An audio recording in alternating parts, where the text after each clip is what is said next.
Good morning, viewers. Welcome to Frankly Speaking with Vibhuti Jha. Today, my desire is that we talk about ourselves, our faith, our religion, our way of life that Hinduism is known as or defined as. Some people consider that the way of life as a misnomer, but even Supreme Court defined Hinduism as a way of life. For the Abrahamic religion, we are not a religion. And to some of my Christian and Muslim friends, I told them also that yes, we are not a religion because we transcended beyond mandates, strictures, rituals, and we have become spiritual. So the day you grow up beyond your own mandates and strictures, you will become like us, the spiritual part. Because in the God-made world, if God made world and created all of us, if you believe in evolution, you would disagree with me. But if God created this universe, he created life and he created everybody equal. Everybody has same set of eyes, same body parts, performing identical function.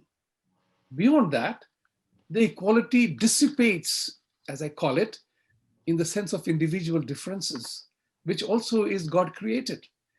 Not all of us are equal beyond the physicality, but after that, it's how we build ourselves with the help of environment, our intellect, our abilities. Not everybody is good in maths. Not everybody is good in cricket. So this is where the individual differences begins to play a role. But we do know one thing for sure.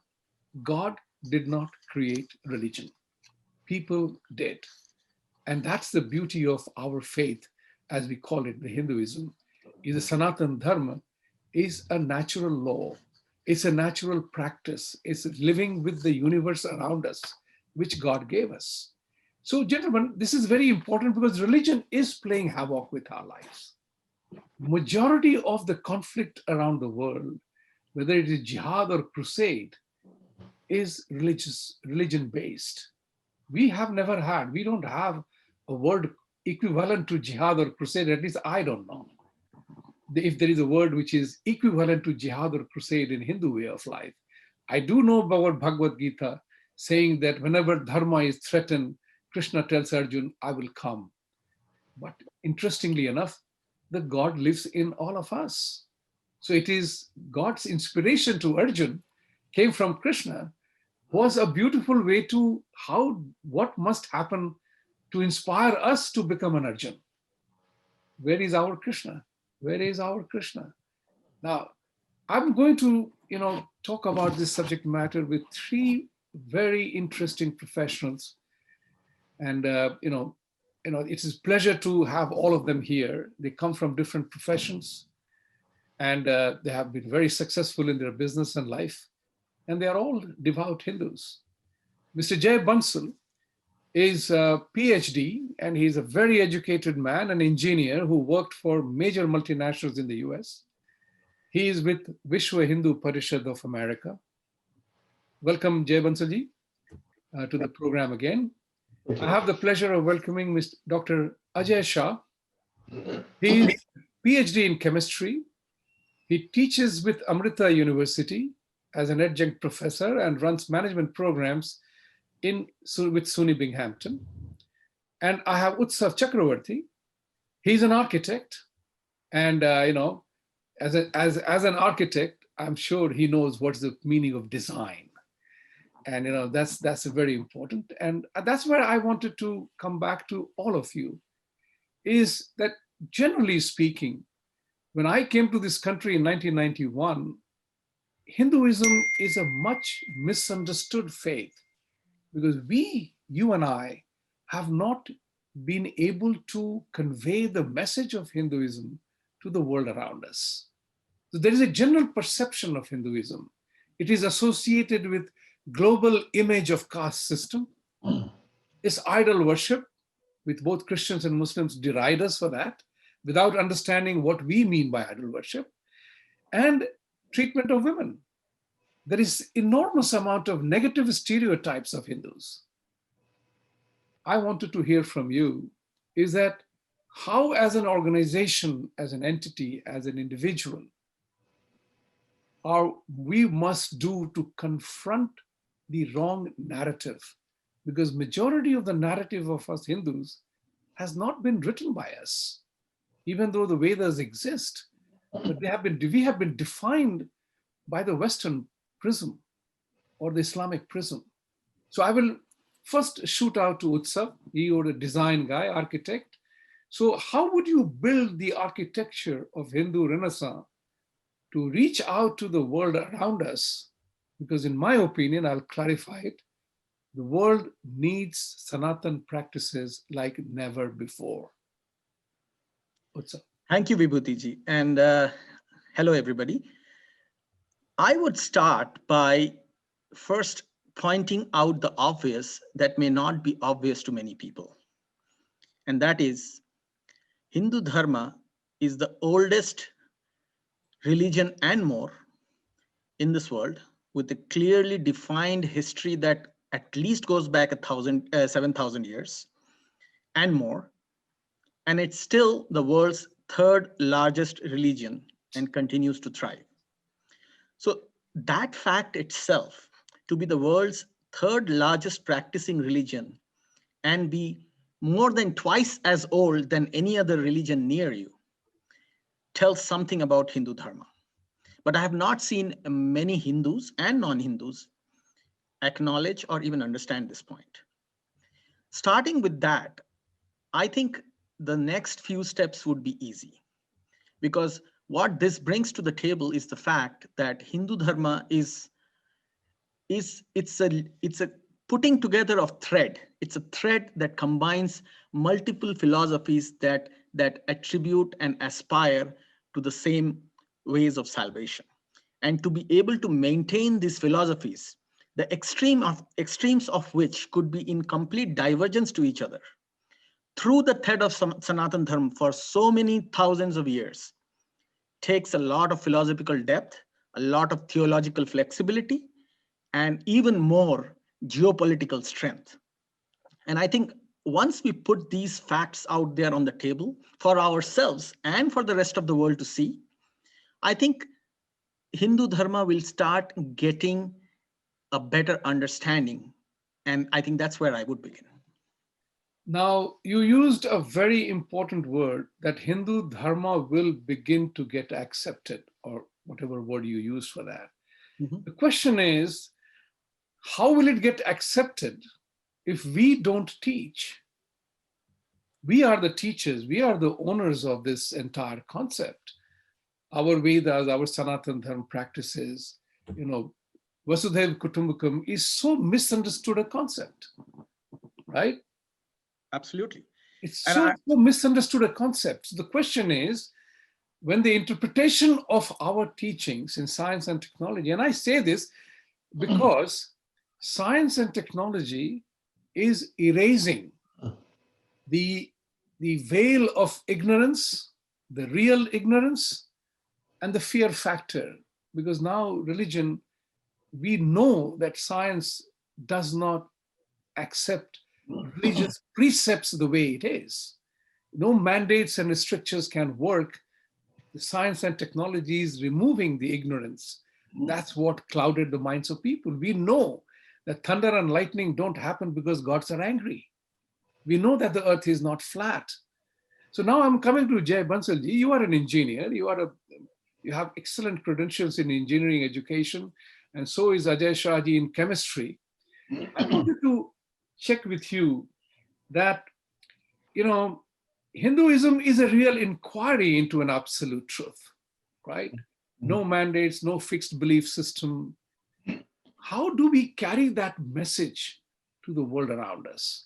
That's my primary concern, seeing the way we get identified, our identity. Right, right. How would you talk about that? Well, thank you, Vibhuti Ji. I think I like to step back a little bit and try to, correct a perception that says, yes, a lot of the concept in Hindu Dharma are being sullied and a lot of negative narrative being put out there. But you also have to look at the depth to which Hindu thought system has penetrated into the Western world, system. Um, I mean, I can go back to the 1800s, but that's really not the point. You can probably start in late 50s and early 60s when the youth in America was totally disenchanted with their own belief system, their parental belief system, and were turning mass, in an en masse fashion to the Hindu Dharma to get answers from that. Today, I mean, you have a lot of the elements of Hindu Dharma are penetrated very deeply into the American psyche. So I think we should not lose sight of the fact that yes, there is certain disdainful argument and narrative that's going out against us by certain well organized entities. But when you look at the broader spectrum, I think the acceptance of various elements of Hindu Dharma are very very very much there in the American thought system. So I think we shouldn't be completely down on where we stand on the world stage. When we look at the sustainability, when we look at where the what is the biggest issue today? Sustainability of the society, sustainability of resources, environment, and so on and so forth. Hindu Dharma is the only one that actually has offered solution for thousands of years ago, and I think there are a lot of people turning to those solutions. I think what we haven't done is uh, part of the problem is I think we have made our so-called Hindu Dharma way too complicated. Actually, once you shave off the layers of dirt and confusion, you find that actually it is very, very simple. It was explained to me in half an hour, and it was an aha moment for me. And all the rest of it is, I mean, three or four basic principles, and the rest of it is, really nothing but confusion. I think what we have to do is uh, point out how the key concept of Hindu Dharma are are offering fundamental solutions to today's problems. That is how I think we're going to gain control of the narrative. That's very heartening to hear that you had an aha moment in half an hour of the discourse that you heard. Why don't you share that with aha moment? Maybe it will lead to awakening amongst all of us. That would be wonderful to do that. No, I mean, not here, not today, but Not some point in time, maybe you could say. I mean, I totally agree with one element that there is an element called realization, and the ability to articulate is very important. I have noticed in America, parents themselves don't know, have the full grasp of the concept of our own belief systems. Nobody reads Vedas. Nobody has read Rig Veda. Nobody has read texts, Hindu texts. I mean, you alluded to the fact that Western American media has greater acceptance of our thought process. But remember one thing, we didn't do anything. They learned it. That's the point which I'm trying to say. What are we doing to accelerate that process? So, for example, Ajayji, for example, I'll come to you. You are a man of chemistry. You are a PhD in chemistry, engineering, chemistry, and architecture. These are all individual abilities, right? And, science does not recognize religion, but we are constantly harassed on idol worship, on treatment of women, not realizing that Shiva Parvati were the first group of people who epitomized gender equality, right? Have we taught that to the West? No. Even we ourselves don't, our children don't know that. I have made some effort, and I'm very proud to share that my son is, is a very good, devout Hindu without being hardcore, rooted into the ahankar of being whatever it is, as I call it, but imbibing the values of that. So, how do we counter? We forgot our Varna system, but we got enmeshed with caste system. I mean, I'm appalled that, in my opinion, and I don't say this with an insulting anything, I consider halal to be a very sad way to kill an animal. But it has religious acceptance. It's become a business model, right? Even dal and vegetarian items are marked halal certification. Whereas our vegetarianism, our concepts of eating food, maintaining natural balance, we haven't done anything about it. Uh, so Vibhuti ji, first, thank you and namaste to you and all the viewers. I appreciate the opportunity that you're giving us to talk about this, the really important issues, right? So let me first, continue a little bit on what Jayji said. And you talked about halal and you talked about the contemporary way of life. And I don't take a pessimistic view on that. Today in America, and Just one correction here. I'm sorry to interrupt yeah, here. yeah, I'm the incorrigible optimist. great. I'm talking about the element going forward. What Yes, do we need to do I'll tell so you. that we can push our agenda to greater success? That's my objective. So So let I'm me, not at all painting that we are doomed. no. So let me show you the trajectory. Yes. And I think Jayji mentioned the 1960s and the beginning of the Hare Krishna movement. But before that, I mean, Swami Vivekananda onwards, there has been continuous progress. Today in America, Vibhuti ji, there are more than 20 million people. About 10% of American population practice Hindu Dharma in one form or the other. Let me give you the numbers. There are about 6 million Hindus. Okay, not just from India, but from around the other places around the world. They may be from Caribbean, they may be from Africa people who immigrated here, people in America who have adopted Hindu Dharma after being here for several generations. 6 million. In America today, there are about 6 million Buddhists, 6 to 6.5 million Buddhists. So if you look at the dharmic tradition followers, direct followers of dharmic traditions, it's about 12 and a half, 13 million. You add to that people who follow the Hindu practices, whether they're yoga or meditation or mindfulness, if you would, we call it meditation, other people may call it mindfulness or Ayurveda. Take the elements of this, and you have another 6 to 8,000 people following that. And this number is continually growing. If you look at people, if you look at the plant-based food movement, where are the origins of that? They are in ahimsa or environment. Both are deeply rooted Hindu philosophies. And so I think as the time goes on, more and more people are adopting the core Hindu principles. Now you layer on top of it some of the other things that you mentioned, right? Well, what about the treatment of women, or what about the way the Varna is represented? Now, these are what I would consider to be vestiges of colonial thinking that are perpetrated in America. So if you look at the education system here, mostly driven in major universities where they teach Hindu Dharma the way they teach it, that is the bastion of framing of Hindu Dharma. And I think that that's and as much as they would like to propagate it, I think the masses are going in the other direction and the academics are going in the other direction. So among the American populace, there is a wide acceptance of Hindu Dharma. Among an equal and opposite reaction is actually coming from academics, where they are trying to subdue the Hindu Dharma by saying that, look, but did you see that this is Hindu Dharma where they practice caste? Or even worse, Vibhuti ji, in California, now there was a lawsuit on textbook, and some of the teachers and professors colluded, and they were trying to say that Hindus appropriated Vedas and Bhagavad Gita. Appropriated.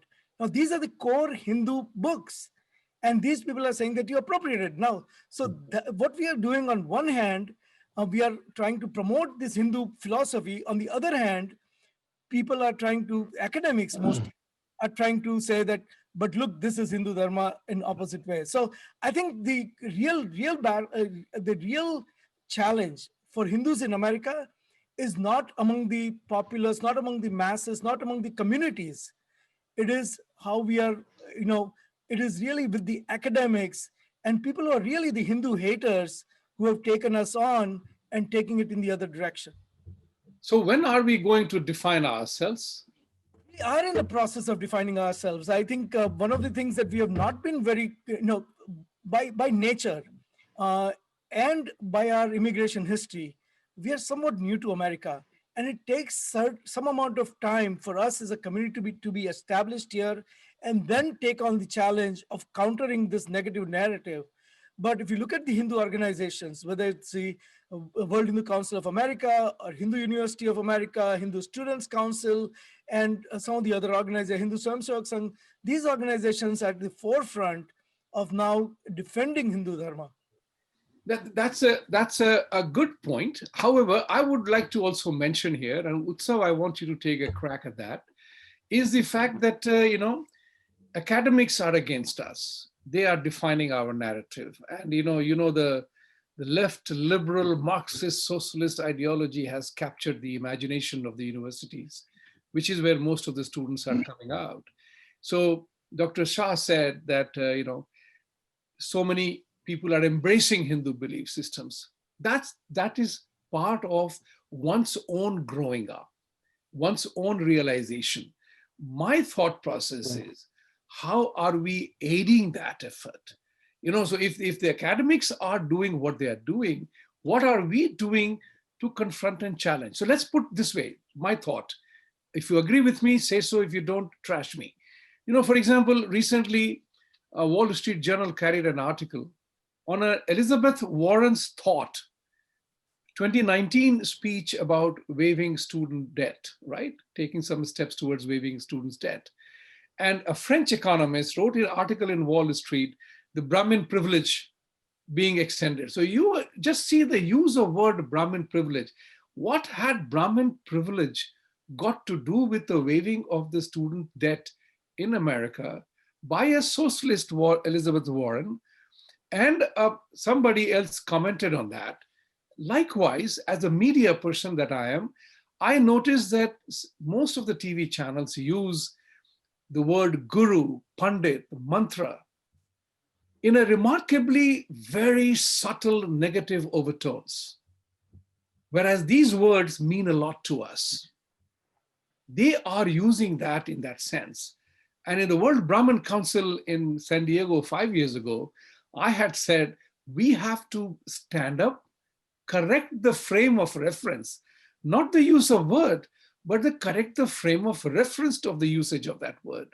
Because right now, it is all negative. It has very smart negative connotation used in the media, just as Brahmin was used a few days ago. So Vibhuti Ji, I would first start by saying that there is a colonial bias, and that colonial bias persists across political and social spectrum in America and in the Western world, and by extension, even in India. The intellectuals and the academics that Ajay Ji was pointing out, Mr. Shah was pointing out just now, many of them come from India. They come from universities in India that are equally aggressive in demeaning and targeting and dehumanizing Hindus at every level. And it is not very different from what is being done in America, because those universities in India are colonized intellectually, and they look up to their colonizers to derive their ideological basis for doing that. So I think the rot is deep. It stems from a very fundamental exclusivism that is inherent in Abrahamic systems. And you don't have to look far. Yesterday, the United Nations adopted a resolution in which all the dharmic faiths were simply ignored. And only the Abrahamic systems, and this is happening at the United Nations, in an august body with some of the most thoughtful and powerful minds in the world. So it is inherent in the system. We are up against a very powerful colonial system that has dominated the world since the Industrial Revolution. And we are up against a system that is a direct challenge to our existence in the Indian subcontinent in the form of Islamism. So the combination of these two threats makes it an uphill task for us to promote the benefits of Hindu Dharma in a civilizational manner, in a philosophical manner, over the future that comes up ahead of us. So I agree that there is a challenge. We have to take it up as a challenge. And I also believe that we may have not been doing a very good job at it, because as organizations, most of the organizations that we are working with in America are, and Mr. Shah named many of them, Hindu Swayamsevak Sangh, the World Hindu Council, VHPA. Most of these are really volunteer-based organizations, people who give part of their time, part of their life, part of their knowledge, part of their dedication after living their lives as new immigrants in this country. We are up against entire civilizational systems that are well funded, that are well organized, and that already control the bully pulpit. So we start off at a disadvantage, and now it's up to us how we take it to the next level. And in America, it has to be done in a professional manner. It cannot be done in an ad hoc volunteer manner. And that's a very good point, actually, that we have to take it up as an professional way. And you need three kinds of empower. M as in money, they call it money, muscle, and media. So we have to have all three kinds of power, empower, to make a difference. And Jayji, it was very interesting about United Nations. I read that resolution, and I was saying, why am I surprised that they excluded Hindus or Sanatan Dharma? Because United Nations is made up of countries that are either Christian or Muslims. And I think, and I would like your thought on it, I have begun to believe that the Abrahamic faiths are fearful of us. And they're fearful of us for one simple good reason, that we are based on science and technology. Our entire Sanatan Dharma principle is nature-based. And they fear that the advancements in science and technology is removing the veil of ignorance. So reliance, that's why atheism, rise of atheism in Christianity is pretty big. And that's how people are saying that these guys are they deride us by saying idol worshippers. I have given a lot of explanation on that, but today I'm talking about all three of you are deeply involved with the Vishwa Hindu Parishad of America and World Hindu Council of America. You are all three very active as a volunteer. You have just celebrated 50 years of VHPA in America. Share with us the highlights of your 50 years of journey. And I'm not asking you to tell your high points. I'm sure you have done many things, and I've seen through your website, you have done many activities. My question is directed that what more you could have done. It's about achieving the potential. What more could have been done? How much money we needed to raise? What did we do to raise money? And how do we take the next step? That's I'm a future-driven guy. I'm saying that what next? If tomorrow something has to happen, I have to sow the seeds of that today. That's simple as that. As a student of geopolitics, I know that if you want to move something 10 years from now, the clock has to start working the reverse way. I have to start doing that. Absolutely. So, simple example, I can lose 40 pounds of weight, but it won't happen tomorrow, but it will happen in 6 months. That's the point which I'm trying to elicit from you, that your achievements, 50 years, how the next 50 years will look like, other than Utsav and Mr. Shah. I will not be here in the next 50 years, so I want to know how the future generations are going to look at it. So you can count me in whatever set you find yourself in. All right, good company. Yeah, so I will give you company wherever you will be in the next 50 Thank years. you very much. Yeah, I think we'll have a good time wherever we're going to be. Will do. But my association with VHPA is relatively short, but I've become active in the last 6 years. Before that, I was a member for a long time. But let me nevertheless take this question from a more philosophical point of view, if you don't mind. I think Ajay Ji has been associated with it for longer time, and he can fill in the gaps. Sure. I think organizations like VHPA were started to fill a need for the Hindus of the first generation who came in the mid 60s to early 70s, etc. They needed to have some sort of a collection of people that they could share their thoughts with, and carry on their traditions, somehow teach their children about their background and their traditions and belief system and so on and so forth. And it has actually, organizations like VHPA. I'm familiar more with VHPA, but also other Hindu organizations. I think they have done a pretty good job of filling that need. One, however, there are certain challenges that we just were not, I guess, organized or prepared to, to address right from the start, and that is educating our children in a more, and the population at large in a more fundamental way as to what our dharma system actually stands for and how it is relevant to today's problems. And the other thing we were not prepared for was a very sustained, organized, um, if you attack is one word, but very aggressive stance from certain corners that we see today, whether it's academia or some of the organizations, advocacy organizations. I think so. Rather than trying to talk about what we've done in the last 50 years, I think let's address ourselves where we should be going in the next 50 Good. years. I think we're already, repositioning ourselves in that regard. I think education and, really distilling the essence of, what we stand for, what Hindu Dharma actually is, as opposed to all the rituals that are associated with it, and disseminating that to our not only to the world, I mean, the society at large, but our own people, I think is something that we need to be doing. Secondly, I think we need to definitely build our, build a strong voice in the public square, have a strong advocacy stance. And, anytime we see an adversarial issue and position being taken, we need to have a response, a clear public response. So those are two areas clearly that we need to Thank you. build Thank you ourselves. very much. Thank Yeah. you very much.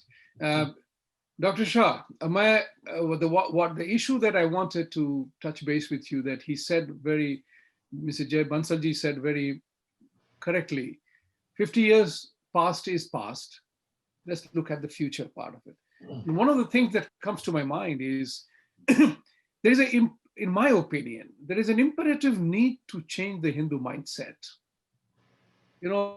I sometimes feel that we Indians are hardly political. We like to assimilate rather quickly wherever we go. And that's how we are a much loved community, but we have missed out on acquiring the clout. So, the clout is a political clout. So, for example, how do you bring about, I have seen the Latinos, the Muslims, people, they are very united on their political agenda in America. Look at Jews. They had a clear political agenda, and that political agenda was driven by survival. And they built their entire infrastructure based on that. Muslims, they come here, they have a very strong political agenda. We have none. On the contrary, we shun talking about politics as if it is none of my business. But we live in a world where everybody else is defining us. So going forward, changing the Hindu mindset, we are too self-critical without even asking a question. We don't ask questions of others. We allow others to ask questions of us. So the question is, how do we change that mindset, that to learn about yourself and ask a question? I'll give you an example. So if somebody, I told my Christian and Muslim friends, as a Hindu, we believe in the word acceptance as a way of life. That's why we have Brahma Samaj, Brahma Kumari, Arya Samaj, whatever you name the denominations of faith. People worship Krishna, people worship Guru Ayur, go to Vishnu, whatever, temple, Shiv temple. But no God is reckoned as better than the other, right? We all meet in the same temple. That's the beauty of our faith.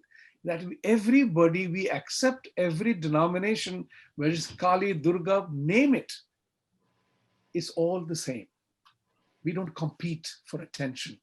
And I tell my Muslim and Christian friends that if you want an authentic peace in the world, you have to accept only one tenet of Hinduism. Start using the word acceptance instead of tolerance or toleration. So, how do you see that our mindset changes? That if we want to achieve something in the world, there is politics, it will always be there. The So, narrative, how does it change? so I think you raised some really, really good points, and this requires some amount of analysis, right? It is to do with, and the only reason I say that is because this is related to the immigration pattern. Most of the Indians or Hindus, most of the Hindus here came from India, and most of them came for economic purposes. And they came from a educational system where their minds were, as Utsav mentioned earlier, their minds were decolonized, their minds were colonized by the educational system that was left behind by British.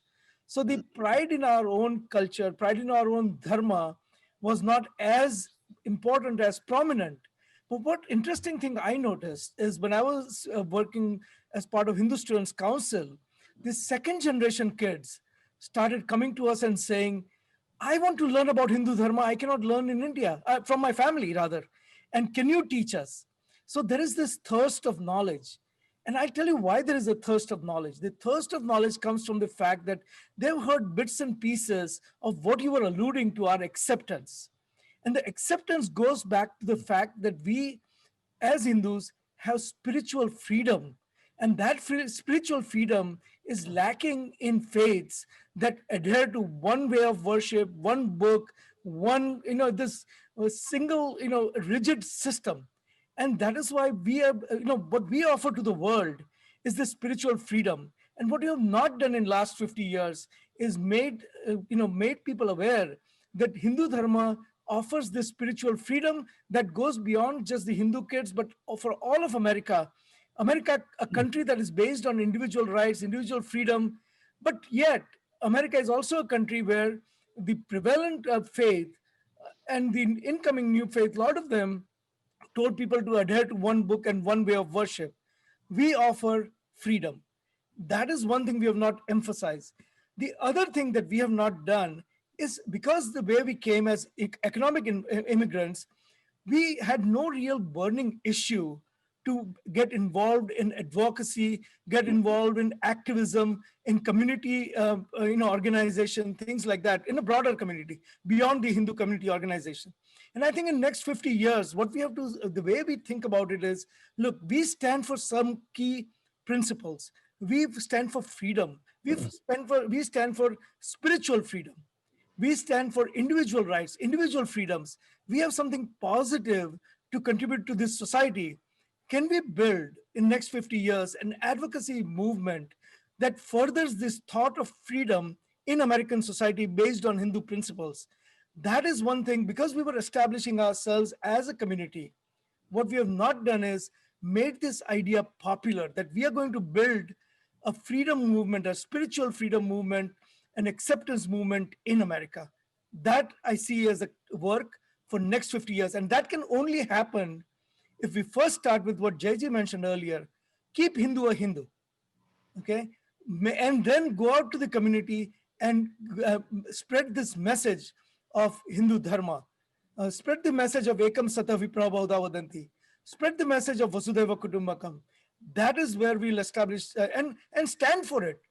Despite of all the adversities that Utsav mentioned, stand for those principles, and no matter who is against it, whether it is people, people who don't believe in, this diversity of faith that we offer, diversity within faith rather, that we offer, whether people who are, against the rights that we offer in terms of environmental, and respect for environment, or and all the other things that are, gender diversity, inclusion. All of these things are inherent in Hindu Dharma. But That is what we want to stand up. what is you are absolutely on the money for the going forward in the future. The question again that comes to my mind is that we have to definitely, and you alluded to what Jay Bansalji said, that keeping Hindu a Hindu. But we are looking at a scenario, and that really kind of bothers me, that, we talked about colonized mind, right? Colonized education. Freedom of religion, I have come to this conclusion, and nobody will be able to convince me against it, that freedom of religion is a Western concept that India must reject, in my opinion. The reason why we must reject is that not everything is relevant in my context, right? So I am saying that we are already having the diversity of faith. We already have the freedom to pray or not to pray without mandate, without restrictions. So does India need to have a constitutional requirement of freedom of religion? And I'm saying this because I have begun to argue with my Muslim and Christian friends that conversion is a sin against God's original wish. All four of us here today could have been Muhammad, Jesus, a Jew, or a Eskimo for that matter, right? But God made us who we are today, right? That's God's original intent. So if somebody converts because Jesus is the only way or Allah is supreme, we must resist that back home. We have to decolonize our mind. We have to contest that thought distortion. Why do we have to embrace a Western idea that doesn't work for us? It's like today in New York, the weather is cold. I can wear a jacket and a tie, but in Chennai, I would look stupid wearing this unless it is an air-conditioned room.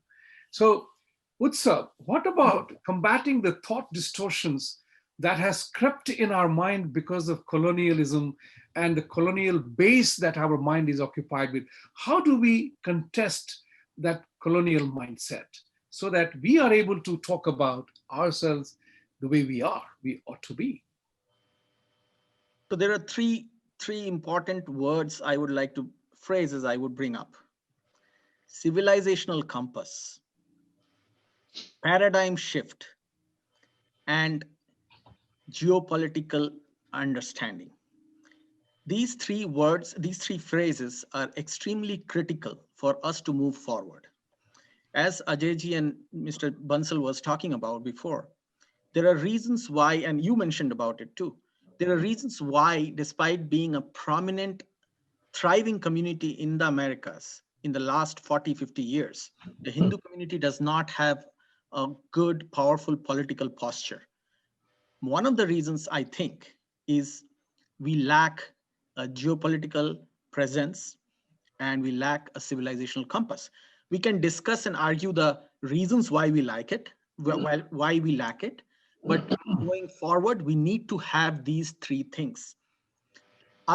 Because if we don't have this, we will not be able to position ourselves because we are not in a silo in ourselves. And when you say that we have to bring forth the idea that conversion is a sin, we can talk about it as much as we want. And I will disagree with you a little bit.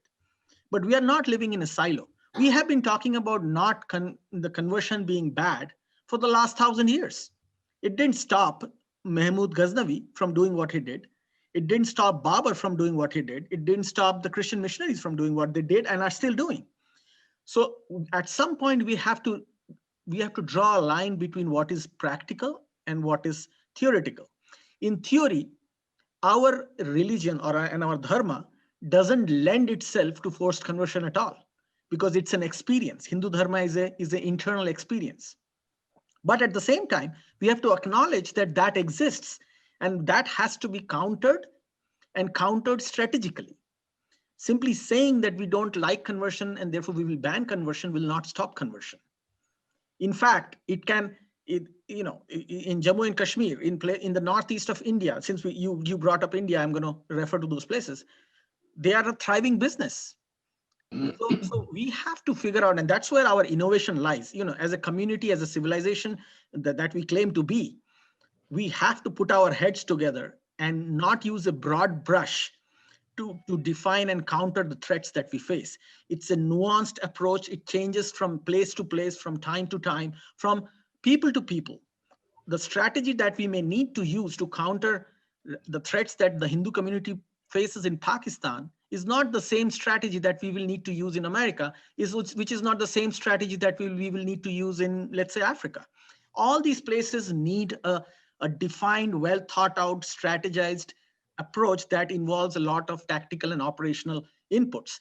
And that's where I go back to my initial issue of having a core group of professionally minded, active people doing this as a profession, because otherwise we will always be one step behind the 3 steps that our adversaries take. And I use the word adversary very thoughtfully here, because we do have adversaries in the form of other religious systems. I totally agree with you. And when you mentioned about the conversion as an example, I'm saying the same thing that you said. Talking about it is not enough, but confronting the reality is important for us. And so they're coming, as every good conversation must come to an end. So this is also coming to a close now. So Jay Bansalji, I have to ask one thing. Mr. Biden is most likely to be the president.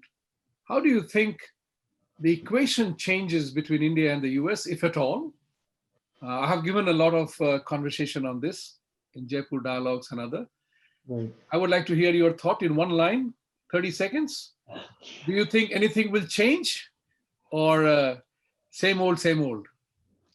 I think I would defer that to, if you don't mind, Ajayji or Utsavji, because I think they have spent a lot more time thinking about that. I have my thoughts, but I'll defer it to them if you don't mind. All right, you are generous. So Ajayji, aap bataiye, what do you think?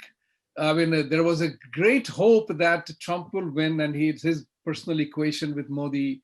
Majority of people were supporting Trump in this time, but the voting remained 72% Indians went Democrats. And I keep wondering, why in heavens Indians are Democrats at all? Well, there's nothing in democratic agenda that suits us spiritually, culturally, or philosophically. We are our value systems are closer to Republican values than they are to democratic values. Your thought? Vibhuti Ji, I would go back and say, instead of taking that stand, what I would say is that I hope that as a president, the former, Mr. Biden will not be the same as he was as a candidate towards the Hindu community. He had largely taken the Hindu community for granted during the elections.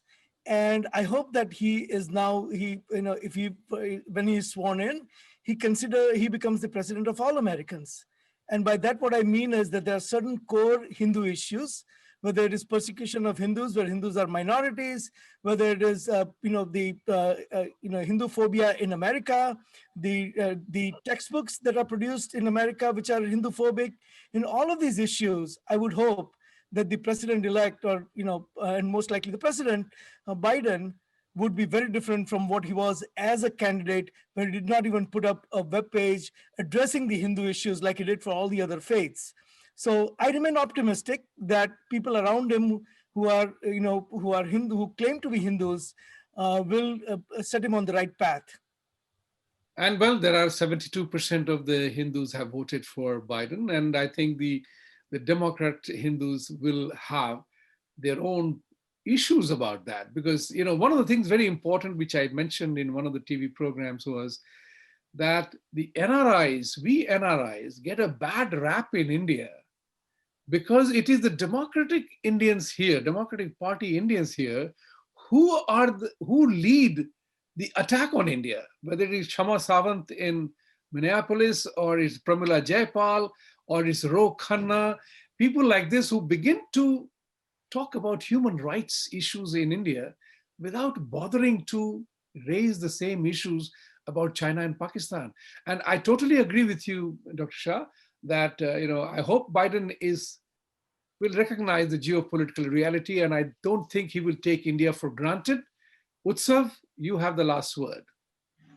Well, I would say that we have to qualify people like Shama Sawant. India has a huge insurgency problem. There are Maoists in India that blow up schools and roads and hospitals. There are intellectual versions of those same people in America who happen to have Indian names or Hindu sounding names.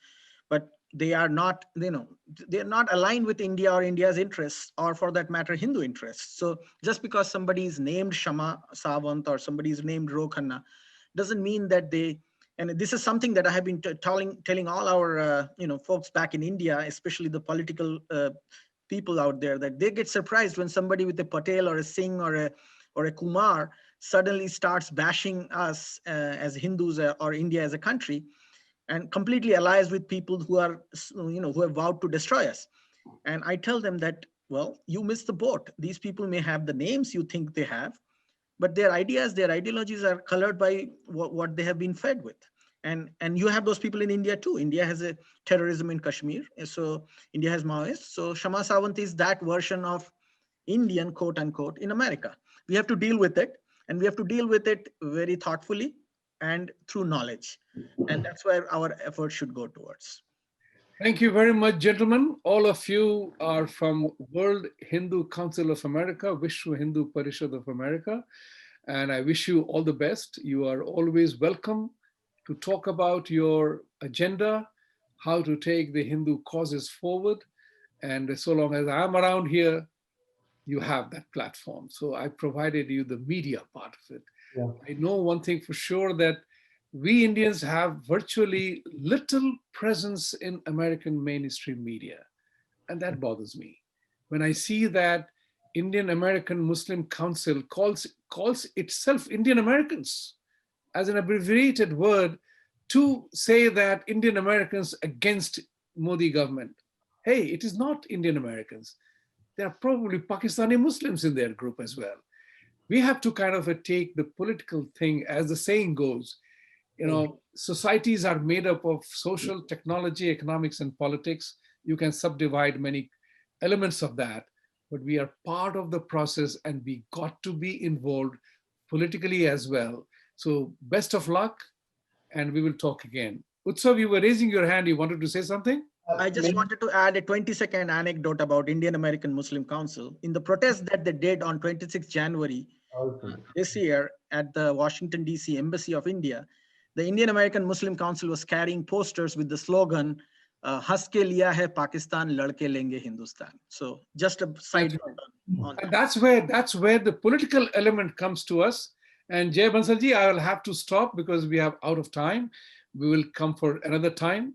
And so thank you very much to the viewers. You have heard today the role responsibility that we have on us to take the dialogue forward. Don't let it pass.